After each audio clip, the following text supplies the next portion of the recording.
Hi, I'm Polly Hardy, and I'm the president of the Alliance for Neighborhood Prosperity. Oftentimes people will ask me how I got involved in this discussion about the legalization and regulation of private home rentals here in New Orleans, and it's a really easy answer. When my family and I moved to New Orleans several years ago, we decided to stay in a private home because we have 4 small children. We wanted to be able to do laundry, we wanted to be able to spread out, and we wanted to be able to cook meals.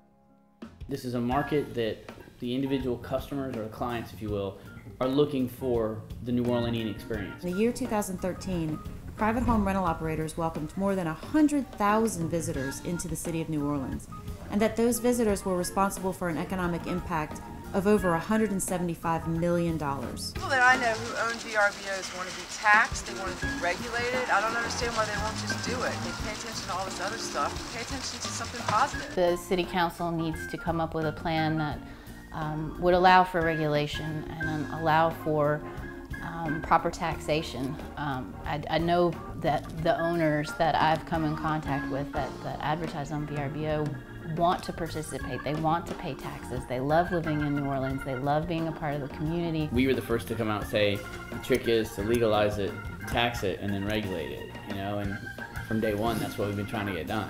Do agree with there should be density and control, but that's what I think we're vying for anyway with getting regulated, is that we also are concerned that things don't get out of control. Some guidelines put in place that aren't from the 1950s as far as rules and regulations that are probably longly outdated. The law was created in 1956. There's been multiple evolutions in technology since then and new industries. For the city, it creates revenues which they can pay fire, police, which no city in America is without the need for additional financial assistance. And you are creating local jobs and everything stays local. The homes in New Orleans are like antiques. They require frequent maintenance. Private home rental operators are employing the residents of New Orleans for these tasks. We're putting money directly in the pockets of other New Orleanians in the city. If I spend a short-term rental, it needs to be beautified all year long, so it keeps me busy. I employ a lot of people because of it.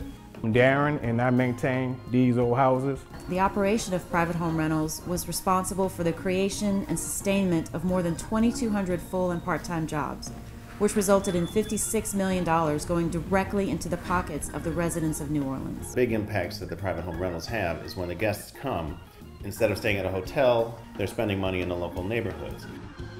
I'm Cynthia. We are a cleaning team. We work for this house since 3 years ago. This is a private rental, and we really love this business because it helps us to be busy. That doesn't sound like a bad idea. I'm all for it. I do work for people that have the short-term rental properties. A lot of the people that are anti-short-term rental are anti-food truck. They're anti-Uber.